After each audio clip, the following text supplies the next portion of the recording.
একটি ছোট্ট গ্রাম, ধুলোমাখা রাস্তার ধারে একটি পুরনো কুঁড়ে ঘর। ভেতরে বসে আছে ৩টি ছোট ইয়াতিম শিশু। বড় ভাই হাসান, বয়স মাত্র ১০। তার পাশে ২ বোন, সুমাইয়া আর হালিমা। ঘরে কিছুই নেই, না খাবার, না আলো, শুধু একটুখানি আশা। সুমাইয়া ধীরে বলে, ভাইয়া, মায়ের মতো তুমি একটু ভাত রান্না করে দাও না, আমার খুব ক্ষুধা লেগেছে। হাসান মায়ের কথা মনে করে চোখের পানি চেপে বলে, চুপ কর সুমাইয়া, মা একটু পরেই ফিরে আসবে, ইনশাআল্লাহ খাবার নিয়ে আসবে। কিন্তু হাসান জানে তাদের মা ৩ দিন আগে শহরে গেছে কাজের খোঁজে, আর এখনও ফেরেনি। সন্ধ্যা নামছে, আকাশে মেঘ জমেছে, বৃষ্টি পড়ার আগে ঠান্ডা বাতাস বইছে। হালিমা চোখ আঁত খোলা করে বলে, ভাইয়া, আমি ভাতের গন্ধ পাচ্ছি মনে হয়, তুমি কি রান্না করছো? হাসান একটু হাসার চেষ্টা করে বলে, হ্যাঁ, একটু পরেই খেতে পারবে, মা এসে খাওয়াবে। বিরতি, হালকা আগুনের শব্দ কল্পনা করো।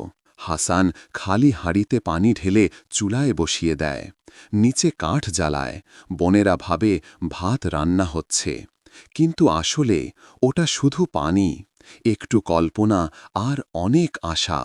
রাত গভীর হয়। চুলার পাশে বসে ৩টি শিশু ঘুমিয়ে পড়ে। তাদের মুখে এক ফোঁটা হাসি, যেন স্বপ্নে মা এসে খেতে দিচ্ছে। বিরতি, ধীর কাছে হালকা যাই। সঙ্গীত রিয়া বাজে। বলল, রিয়া, ভোরবেলা দেরি হলে মাধবী গ্রামের এক কাকিমার কাছে বৃদ্ধা বকুনি খেতে হবে। দরজায় আসে। কিন্তু মীরার চুলার জেদের পাশে কাছে ৩টি শিশু রিয়াকে হার ঘুমিয়ে মানতে আছে। হলো, আর দুজন হাঁড়িতে গোরস্থানের শুধু দিকে ঠান্ডা হাঁটতে শুরু পানি। করল। হঠাৎ বৃদ্ধা পথে চোখে তারা পানি মাটিতে নিয়ে 2টো শুকনো ফিসফিস রুটি করে দেখতে পেল। বলে, দুজন হে ঝুঁকে আল্লাহ, সেগুলো তুমি তুলে নিল, ইয়াতিমদের কারণ রিজিক খাবারের নিজেই মূল্য দাও। তারা খুব তুমি তো ভালো জানত। সবচেয়ে দয়ালু, রুটি হাতে নিয়ে সবচেয়ে তারা করুণাময়। গোরস্থানে পৌঁছালো। এই পৃথিবীতে মায়ের সমাধির কোটি কাছে কোটি আসতেই ইয়াতিম আছে, তাদের চোখ থেকে যাদের অজান্তেই মুখে জল গড়িয়ে কেউ পড়তে বলে না লাগলো। খাবার দুজন রেডি, কাঁদতে কাঁদতে বলতে যাদের লাগলো, কেউ জিজ্ঞেস আম্মা করে ফিরে না এসো, তুমি খেয়েছো। দেখো তোমার মেয়েরা তারা তোমাকে শুধু মনে করে, অপেক্ষা করে আমাদের খুব ক্ষুধা একজন পেয়েছে, দয়ালু মানুষের, মাধবী কাকিমা একটু আমাদের খুব মারে। ভালোবাসার, তারা একটু কাঁদছিল দয়ার আর হাতের ফরিয়াদ জন্য। জানাচ্ছিল। বিরতি, তারপর উঠল আবেগপূর্ণ আর সুর। দিঘি থেকে জল আল্লাহ ভরে বাড়ি তাআলা ফিরে এলো। কোরআনে বলেন, মাধবী কাকিমা বলল, অতএব তুমি এতক্ষণ কি ইয়াতিমের করছিলি প্রতি তোরা দুজন? কঠোর হইও রিয়া না। বলল, কাকিমা, সূরা আদ-দুহা দিঘির কাছে গ্রামের আয়াত আরো ৯। মহিলারা ছিল, যে তাই জল ইয়াতিমের ভরতে মুখে দেরি হলো। তুমি একদিন মাধবী হাসি কাকিমা ফোটাবে, বেঁচে যাওয়া কিছু সেদিন খাবার তাদের তোমার সামনে নাম রেখে দিল। লেখা হবে 2 বোন আল্লাহর ধৈর্য আর রহমতের কৃতজ্ঞতার পাতায়। সাথে তাদের রান্নাঘরে জন্য বসে একটু সেই দোয়া খাবার করো, খেলো। একটু এভাবেই দিন ভালোবাসা কাটতে দাও, লাগলো। তাহলেই একদিন মীরার আল্লাহ শরীর তোমার ভীষণ খারাপ ঘরেও ছিল। বরকত দেবেন। সারা রাত তার সুর কাশি আর ধীরে জ্বর মিলিয়ে ছিল, যায়, আর রিয়া তার পাখির মাথার ডাক পাশে শোনা বসেছিল। যায়। শেষে সকালে ভয়েস রিয়া মাধবী খুব কাকিমাকে ফুলতো। বলল, কাকিমা, আমাদের মীরার ক্ষুধা শরীর খুব লেগেছে, খারাপ, ফিরে জ্বর আর আসুন মা। কাশিও আছে, একটি ওকে গল্প চিকিৎসকের নয়, কাছে নিয়ে চলো। একটি শিক্ষা, এটা শুনে মাধবী কাকিমা মানবতার রেগে গিয়ে বলল, প্রতিচ্ছবি। তোদের কাছে কি টাকা পয়সা আছে যে চিকিৎসকের কাছে যেতে হবে? তোদের মতো অলক্ষণদের কিছুই হয় না, যা গিয়ে নিজের কাজ কর, ও নিজেই ঠিক হয়ে যাবে। দুঃখিত মন নিয়ে রিয়া সেখান থেকে ফিরে এলো আর উঠোনে এসে বাসন মাজতে লাগলো। কিন্তু তার মন বারবার মীরার দিকে যাচ্ছিল, যে জ্বরে ভেতরে কাতরাচ্ছিল। ঘরের কাজ শেষ করে যেই রিয়া ভেতরে গেল, তাকে দেখে তার বুক কেঁপে উঠল। মীরা চৌকির ওপর অজ্ঞান হয়ে পড়েছিল, চোখ বন্ধ আর শরীর ঠান্ডা হয়ে গেছে। রিয়া মীরাকে ঝাঁকলো আর চিৎকার করে উঠল, মীরা, ওঠ, কি হয়েছে তোমার? তুমি কেন উঠছ না? রিয়ার চিৎকার শুনে মাধবী কাকিমাও সেখানে এলো। যখন নারী পরীক্ষা করা হলো, তখন জানা গেল যে মীরা চিরতরে এই দুনিয়া থেকে বিদায় নিয়েছে। রিয়া কাঁদতে কাঁদতে বেহাল হয়ে গেল। তার বোনকে হারানোর দুঃখ তার কাছে ছিল অসহনীয়। প্রথমে মা, আর এখন বোনও।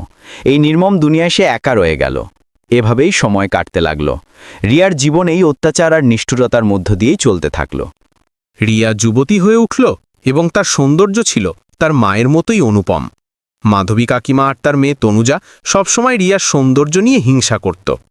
তনুজা ছিল সাধারণ চেহারার অধিকারিণী এবং রিয়ার তুলনায় সে মোটেও সুন্দরী ছিল না। রিয়ার সৌন্দর্যে তারা হিংসায় জ্বলত। একদিন একটি ভালো বিয়ের প্রস্তাব এলো। মাধবী কাকিমা কঠোরভাবে রিয়াকে বারণ করল, অতিথিদের সামনে তুমি চা নিয়ে আসবে না, আমার মেয়ে তনুজা নিজেই নিয়ে যাবে। রিয়া চুপচাপ মাথা নেড়ে সম্মতি জানালো, কারণ এই সব ব্যাপারে তার কোনো আগ্রহ ছিল না। অতিথিরা এলো এবং কথা চলতে থাকলো। তনুজা চা নিয়ে এলো, কিন্তু হঠাৎ চা তার হাত থেকে পড়ে গেল। জোরে চিৎকার করে তনুজা রিয়াকে ডাকল, রিয়া, এই নোংরামি পরিষ্কার করো, আমার হাত পুড়ে গেছে। রিয়া পাখির মতো দৌড়ে সেখানে পৌঁছালো, মনে ভয় আর উদ্বেগ নিয়ে। সে জানত যে ডাক শুধু তার জন্যই ছিল, আর এটাই তার কর্তব্য ছিল যে সবকিছু সাথে সাথে ঠিক করা। সে তাড়াতাড়ি পড়ে যাওয়া চা আর কাপ তুলতে লাগল। অতিথিরা, যারা শুধু কথায় মশগুল ছিলেন, হঠাৎ রিয়ার সৌন্দর্য দেখে বিস্মিত হয়ে গেলেন। তার চোখ মুখের গড়ন, শ্যামলা বর্ণ এবং সহজাত মর্যাদা সবাইকে জাদুকরী ভঙ্গিতে মুগ্ধ করল। রিয়ার উপস্থিতিতে ছিল এক নীরব সৌন্দর্য ও গৌরব, যা যে কোনো আসরকে পাল্টি দিতে পারত। ছেলের মা অবাক হয়ে মাধবী কাকিমাকে জিজ্ঞেস করলেন, এই মেয়েটি কে ছিল? মাধবী কাকিমা সাথে সাথে বলল, এ আমাদের বাড়ির সহায়িকা, পরিচারিকা, এখানে কাজ করে। অতিথিরা চুপচাপ সেখান থেকে চলে গেলেন, কিন্তু মাধবী কাকিমার রাগ এত বেড়ে গিয়েছিল যে তার চোখে আগুন জ্বলছিল। এখন এই রাগ রিয়ার ওপর বের করার দরকার ছিল, আর সেই মুহূর্তটি কাছে এসে গিয়েছিল। মাধবী কাকিমার রাগ একদম ফেটে পড়ল। তার মুখের লালচে ভাবার চোখের আগুন যেন এক ঝড়ের মতো জ্বলছিল। সে রিয়াকে একটি জোরদার চড় মারল এবং চিৎকার করে বলল, হারামজাদি, বারণ করেছিলাম না যে অতিথিদের সামনে আসবি না, তবুও তুই কেন এলি? রিয়ার চোখে জল ভরে এলো। সে কাঁপতে কাঁপতে গলায় বলল, কাকিমা, আপনি তো ডেকেছিলেন, তনুজার হাতে চা পড়ে গিয়েছিল। কিন্তু মাধবী কাকিমা এক মুহূর্তের জন্যও শুনল না। সেই দিন রিয়া তার জখমার দুঃখ নিয়ে ঘরে বসে রইল, কাঁদতে থাকল এবং বারবার এই যন্ত্রণা পুনরাবৃত্তি করল। যখনই বিয়ের সম্বন্ধ আসত, সবসময় রিয়ার সৌন্দর্যের প্রশংসা করত, আর এই কথাটা মাধবী কাকিমার তনুজার হৃদয়ে একটি কাঁটার মতো বিঁধতে থাকছিল। কয়েকদিন পর মাধবী কাকিমা একটি ভয়ঙ্কর পরিকল্পনা করল। তার মনে একটা ভয়ঙ্কর চিন্তা বেড়ে উঠল। রিয়াকে পথ থেকে সরিয়ে দিতেই হবে, যাতে তনুজার বিয়ে কোনো জমকালো পরিবারে ঠিক হতে পারে। কিন্তু সবার সামনে এই কাজ করা সম্ভব ছিল না। গ্রামবাসীরা দেখলে প্রশ্ন করত, আর এই পদক্ষেপ আইনিভাবেও বিপজ্জনক ছিল। পরের দিন মাধবী কাকিমা রিয়াকে বলল, যা, দিঘি থেকে জল ভরে নিয়ে আয়। রিয়া চুপচাপ কলসি নিয়ে দিঘির দিকে হেঁটে গেল। জল ভরে যেই সে ফিরল, হঠাৎ কেউ তার মুখের রুমাল চেপে ধরল। সে ভয় পেয়ে গেল, কিন্তু এক মুহূর্তের মধ্যেই অজ্ঞান হয়ে গেল। এক মুখোশ পরা লোক চুপচাপ রিয়াকে তার বাহুতে তুলে সেখান থেকে হেঁটে গেল। রিয়া ছিল অজ্ঞান, দুনিয়া থেকে বেখবর। সে জানত না যে তাকে কোথায় নিয়ে যাওয়া হচ্ছে, আর এই লোকটাই বা কে ছিল যে তাকে নিজের সাথে নিয়ে যাচ্ছিল। মাধবী কাকিমা বাড়ির উঠোনে স্বস্তিতে বসেছিল। তখনই তার ফোন বাজল। ফোন কানে দিতেই সে হাসল। অন্যদিক থেকে কেউ বলল, কাজ হয়ে গেছে। মাধবী কাকিমার হাসি আরও চওড়া হলো। মেয়ে জিজ্ঞেস করল, মা, কি হয়েছে? মাধবী কাকিমা আস্তে কিন্তু শান্তভাবে বলল, বেটি, কাজ হয়ে গেছে, এখন সেই আপদ থেকে আমাদের মুক্তি মিলল। অন্যদিকে যখন রিয়ার জ্ঞান ফিরল, তখন সে নিজেকে একটা ঘরে দেখতে পেল। সে চেয়ারে বসেছিল এবং তার হাত বাঁধা ছিল। ভয় আর উদ্বেগের সাথে সে হাত খোলার চেষ্টা করল, এবং ভাগ্যক্রমে তা খুলে গেল। সাথে সাথে সে ঘর থেকে বাইরে পা রাখল। মন ছিল বিভ্রান্ত। রিয়া দেখল যে সে একটা জঙ্গলে আছে। হঠাৎ তার চোখ পড়ল এক লোকের ওপর, যে সম্ভবত খাবার খাচ্ছিল। লোকটি আশা করেনি যে রিয়া এত তাড়াতাড়ি উঠে পড়বে। সে সাথে সাথে রিয়ার দিকে ঝাঁপিয়ে পড়ল, কিন্তু পরের মুহূর্তেই রিয়া জঙ্গলের মধ্যে দৌড় লাগাল। সে স্পষ্ট বুঝতে পেরেছিল যে তাকে অপহরণ করা হয়েছে। পায়ে কাঁটা ফুটছিল, আর চোখের সামনে বারবার অন্ধকার নেমে আসছিল। ওষুধের প্রভাব এখনও বাকি ছিল। পরের মুহূর্তেই সে একজনের সাথে সজোরে ধাক্কা খেল। ঝাপসা চোখে সে একজন যুবককে দেখল, এবং তারপর সবকিছু অন্ধকার হয়ে গেল। যখন আবার জ্ঞান ফিরল, তখন সে নিজেকে হাসপাতালের বিছানায় দেখতে পেল। সে শুয়েছিল, তার মনকে জাগানোর চেষ্টা করছিল, ভয় আর বিভ্রান্তির মধ্যে। তখনই সেখানে একজন যুবক এলো, সেই যুবক যার সাথে রিয়া শেষবার জঙ্গলে ধাক্কা খেয়েছিল। রিয়া ঘাবড়ে গেল, হৃৎস্পন্দন বেড়ে গেল। যুবকটি নরম সুরে বলল, আপনি ভয় পাবেন না, আপনি নিরাপদ আছেন। সেই লোকটি সম্ভবত আপনাকে অপহরণ করছিল। আমি আপনাকে তার কাছ থেকে রক্ষা করেছি, এবং সে সম্ভবত আপনার মাধবী কাকিমার নাম নিচ্ছিল, যে সেই তাকে এইসব করতে বলেছে। কিন্তু আমি সেই সময় তাকে ধরতে পারিনি। আমি আপনাকে হাসপাতালে নিয়ে এসেছি। এটা শুনে রিয়ার চোখ থেকে জল গড়িয়ে পড়তে লাগল। বিশ্বাস হচ্ছিল না যে মাধবী কাকিমা তার হিংসা আর রাগে এতই অন্ধ হয়ে গিয়েছিল যে তাকে জান থেকে মারার চেষ্টা করেছে। সে কাঁদতে শুরু করল। যুবকটি জিজ্ঞেস করল, আপনি কে? কোথায় থাকেন? আপনার বাবা মা কোথায়? আমি আপনাকে বাড়ি পৌঁছে দিই। রিয়া ভেঙে পড়ে কাঁদতে লাগল, এবং কাঁদতে কাঁদতে বলল, আমার কেউ নেই। আমি আমার মাধবী কাকিমার বাড়িতে থাকতাম, এবং আজ সেও আমাকে মারার চেষ্টা করেছে। এখন আমি সেখানে যেতে পারবো না। যুবকটি রিয়ার গল্প শুনে খুব দয়াশীল হল। সে বলল, আপনি আমার সাথে আমার বাড়িতে চলুন। আমি সেখানে একাই থাকি, তবে সেখানে অনেক সহায়িকা আছে। আপনি তাদের সাথে থাকতে পারেন।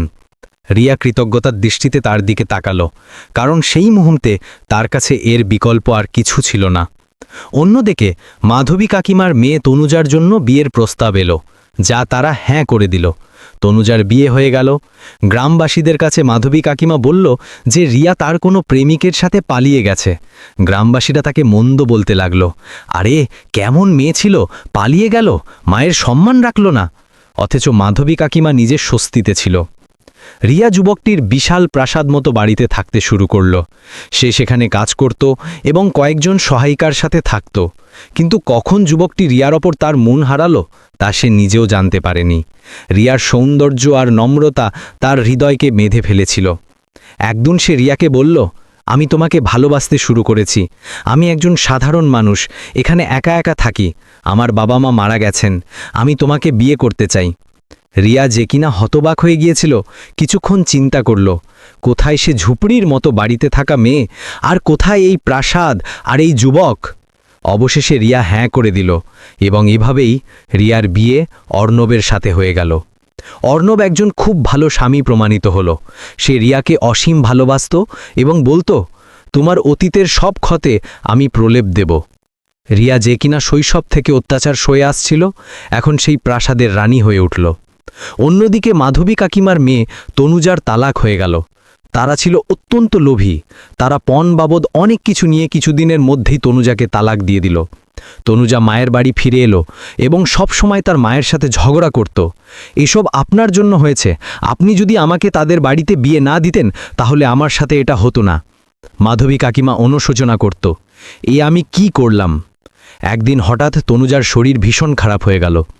উচ্চ জ্বরে তার মুখ লাল হয়ে গিয়েছিল, কিন্তু সেই জ্বরই তার প্রাণ নিয়ে নিল। মাধবী কাকিমা চিৎকার করে কাঁদতে লাগল। তার যুবতী মেয়ের দুঃখে ভেতর থেকে সে ক্ষতবিক্ষত হতে শুরু করল। কি হলো আমাদের মেয়ের, এটা কিভাবে সম্ভব?